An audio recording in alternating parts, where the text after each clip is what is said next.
ठाकुर जी कहते हैं जब कभी भी जीवन में बहुत संकट आ जाए तो व्यक्ति को क्या करना चाहिए। जब कभी भी जीवन में अति संकट आ जाए उस परिस्थिति में व्यक्ति को क्या करना चाहिए। तो वहां श्लोक है, भगवान कहते हैं व्यक्ति को जितना हो सके दान करना चाहिए। सावधानी से सुनिएगा। हमारे शरीर में कोई रोग बना है और अगर उस व्यक्ति को या तो वमन नहीं होता या फिर किसी भी रूप में अंदर से मल निकले ना, तो व्यक्ति की मृत्यु की पूरी संभावना बन जाती है। व्यक्ति के अगर मलमूत्र और भीतर की वस्तु बाहर निकलने के रास्ते बंद हो जाए, कितनी भी दवाई दे दी जाए, डॉक्टर यही प्रयास करेगा कैसे भी करके इनका मल स्वच्छ होना चाहिए, नहीं तो ये मर जाएंगे। ठीक वैसे ही भगवान यहां पर उपदेश देते हैं यदुवंशियों को, और यदुवंशियों से कहते हैं देखो जीवन में अति संकट जब आती है तब क्या करना चाहिए। बोले जितना संग्रहित धन है उसको व्यय करना प्रारंभ करो, दान करो, पुण्य करो, यज्ञ करो, अनुष्ठान करो। व्यक्ति दान पुण्य यज्ञ अनुष्ठान कब करता है? जब सब कुछ व्यवस्थित है, कोई दिक्कत नहीं है, सब बढ़िया चल रहा है, एक नंबर चल रहा है बिजनेस, तब करें, कथा करा लो, यज्ञ कर लो, अनुष्ठान कर लो, ठीक है, तब भी करो। लेकिन यहां भगवान की वाणी है कि संकट जब जीवन में आवे तब प्रयास करो, जेब में जितना रखा उस समय और लगा कि बहुत बड़ा संकट आ गया, क्या करें? दान कर दो। अभी जेब में डालो, कितने हैं निकाल दो, कहीं से लाओ, कुछ दान पुण्य, इतना भी नहीं कि सब खत्म ही कर दो, पर कुछ दान करो। ठाकुर जी कहते हैं दान करते ही आप अनुभव करेंगे कि कुछ प्रतिशत जो आपका कष्ट है वो घटने लगेगा। क्यों?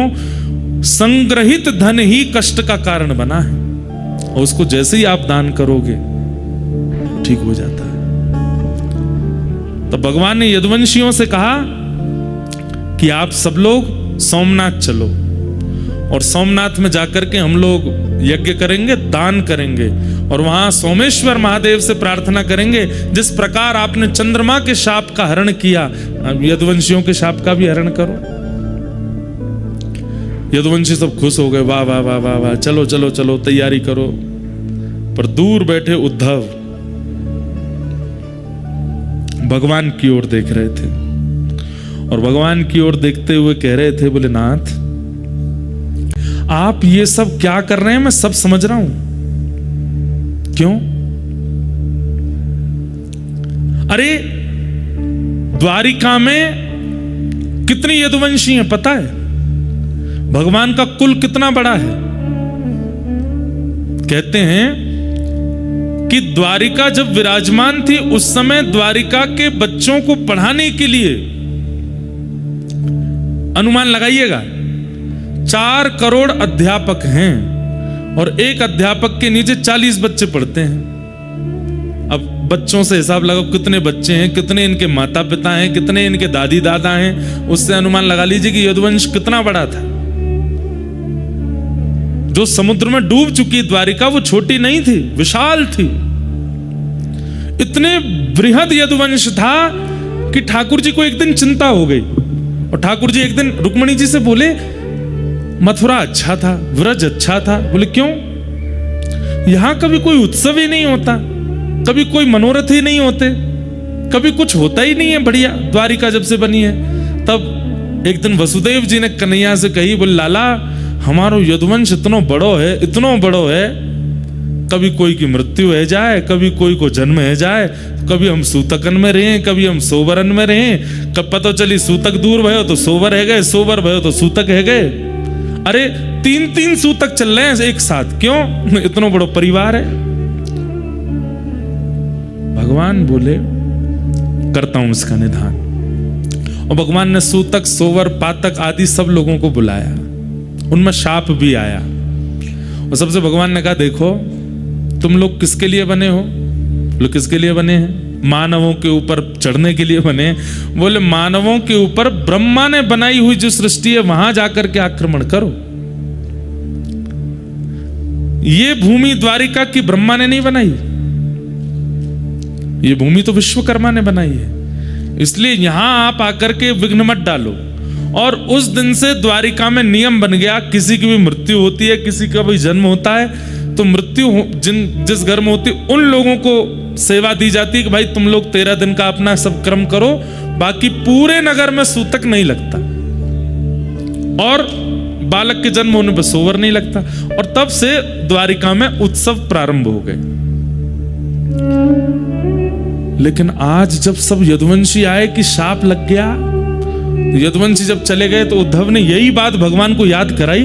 बोले आपने ही सबको बुला करके कहा था यहां पर कि ना सूतक लगेगा, ना पातक लगेगा, ना शाप लगेगा, ना आदि आदि। भगवान ने तुरंत उद्धव का मुंह बंद किया, चुप, बोलना नहीं है बात, कोई सुन ना ले।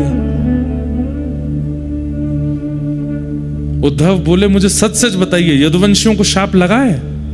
ठाकुर जी बोले नहीं लगा।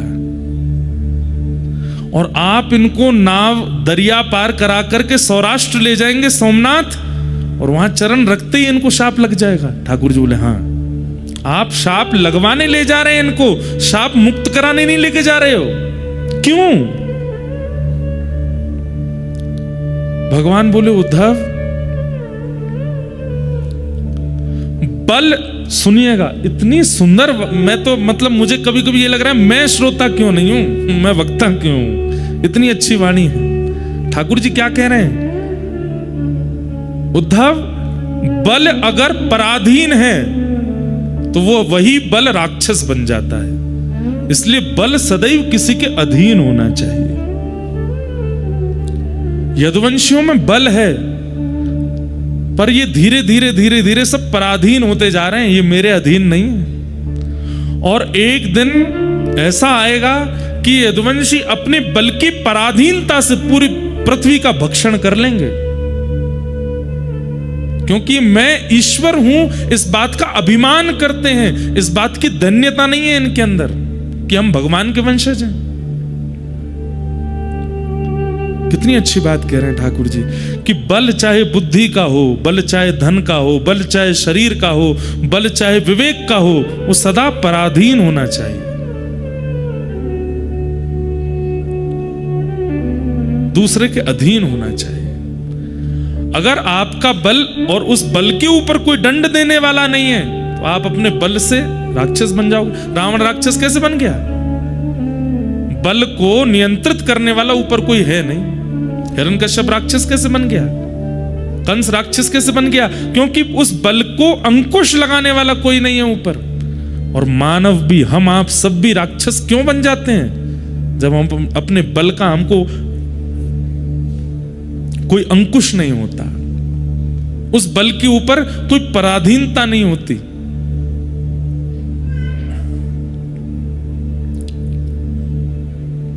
भगवान बोले इसलिए यदुवंशियों का नाश होना जरूरी है उद्धव,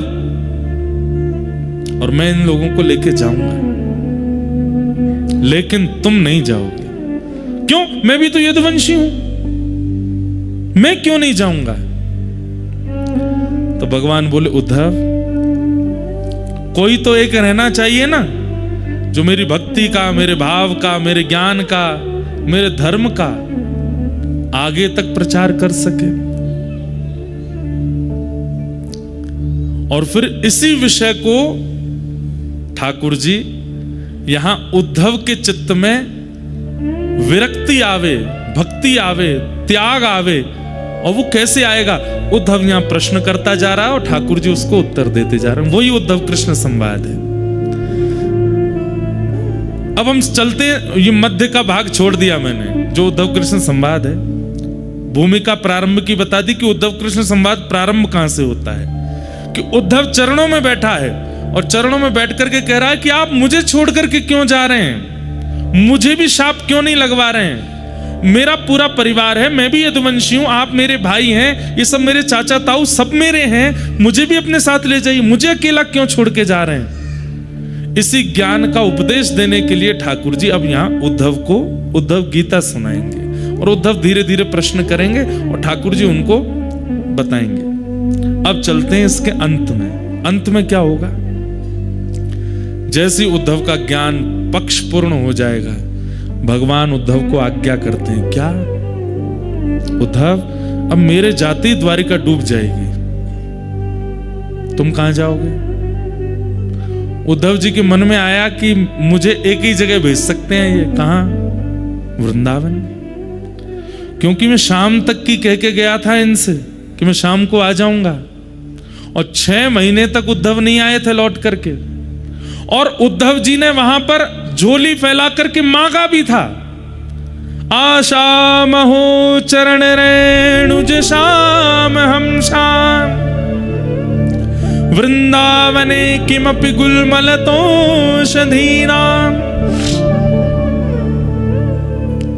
उद्धव जी के मन में आ चुका है कि ये मुझे व्रज जाने को कहेंगे,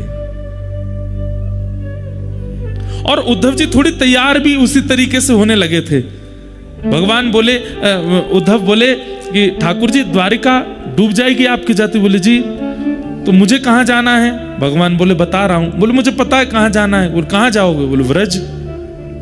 भगवान बोले इतने योग्य नहीं हुए उद्धव तुम, व्रज की प्राप्ति के लिए तप करना पड़ेगा।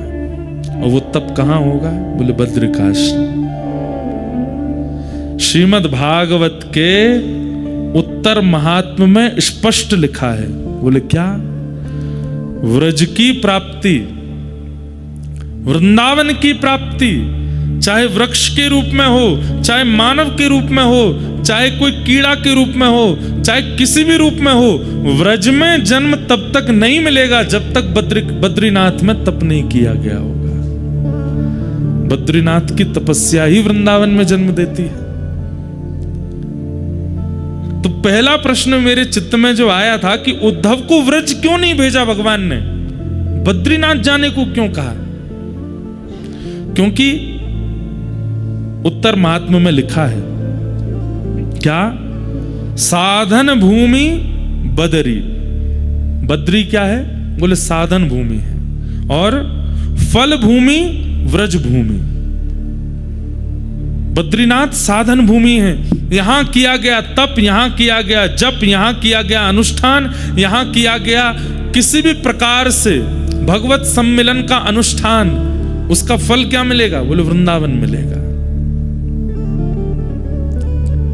कुछ दिन का प्रवास किया है, कुछ दिन नाम जप किया है, कुछ दिन रह करके कुछ किया है, 1-2 दिन रुके हैं, तो उसके फल के रूप में हो सकता है कि अगली बार जन्म कहीं भी हो, पर बीच बीच में ब्रज आना जाना लगा रहेगा। बीच बीच में ब्रज की प्राप्ति, यह भी पूर्व जन्म के बद्रीनाथ की तपस्या का फल है। बद्रीनाथ में रह करके कोई अनुष्ठान किया है, 7 दिन का, 13 दिन का, 15 दिन का, 20 दिन का, 1 महीने का, तो उसका फल क्या मिलेगा? जन्म कहीं भी होगा, आधे से ज्यादा समय कहीं और व्यतीत करने के बाद फिर एक ब्रजवास की इच्छा आ जाएगी, और एक आयु आने पर आप ब्रज आ जाओगे। पर सब त्याग करके अपनी अंतिम श्वास तक किसी ने बद्रीनाथ में रह करके तप किया होगा। यहां अंतिम श्वास लेने का मतलब है जन्म वृंदावन में ही होगा। यहां जो भी प्राण त्यागेगा, निश्चित है कि उसका जन्म कहीं ना कहीं व्रजमंडल में ही होगा। उद्धव ने झोली फैला करके मांगा है कि मुझे व्रज की प्राप्ति हो। तब भगवान आज जाते जाते कहते हैं उद्धव तुम बद्रीनाथ जाओ। उद्धव घबरा गए, बोले आपने व्रज जाने को नहीं कहा, जबकि आप जानते हैं कि ब्रजवासियों से, किशोरी जी से और व्रज से मेरा इतना प्रेम है, फिर भी आपने मुझे व्रज में निवास करने की आज्ञा नहीं दी, आप कह रहे हो बद्रीनाथ जाओ। तो भगवान प्रसन्न होकर के बोले व्रज ऐसे ही नहीं मिलेगा उद्धव, उसके लिए तुम्हें बद्रीनाथ में तप करना पड़ेगा, इसलिए तुम बद्रीनाथ जाओ। सोचिए ये बात बोलने में आपको कैसा सुनने में लगा मुझे तो नहीं पता, पर कहते कहते मेरे तो रोंगटे खड़े हुए कि मेरा जन्म व्रज का है और ये मेरे कौन से जन्म के तप का फल है, इसलिए बद्रिकाश्रम इतना प्रिय लगता होगा। और एक और बात, जरूरी नहीं है व्रज में जन्म लेने वाला हर व्यक्ति बद्रीनाथ में तप करके गया होगा, क्योंकि व्रज में जन्म लेकर के व्रज को ही नहीं जानता ऐसा व्यक्ति का व्रज में जन्म लेने का कोई अभिप्राय नहीं। पर व्रज में जन्म लेकर के व्रज की महिमा जाने, रज की महिमा जाने, किशोरी जी की महिमा जाने, ठाकुर जी की महिमा जाने, यमुना जी की महिमा जाने, समझो वो पूर्व से बद्रीनाथ में तप करके आया है। तभी उसको व्रज मिला है। तो यहां एक रात्रि भी आप रुकते हैं, अगले जन्म में कम से कम वो 10 रात्रियों के रूप में व्रज की प्राप्ति होगी। यहां जितना लंबा समय, एक हमारे पंडित जी हैं, वो तो 6 महीना धरती पर रहते हैं, मतलब नीचे रहते हैं, और 6 महीने यहां रहते हैं, ऐसा तप करते हैं, और उनको साक्षात शंख चक्र गदा पद्मधारी नारायण के दर्शन हुए इसी बद्रीनाथ में। तो जो पहला प्रश्न मेरे मन में था कि उद्धव को वृंदावन क्यों नहीं भेजा, उसका समाधान आज मिला। क्यों? क्योंकि सीधे वृंदावन ठाकुर जी कह रहे हैं ऐसे नहीं मिलेगा, वाकई नहीं तो व्रज में बद्रीनाथ में तप करना।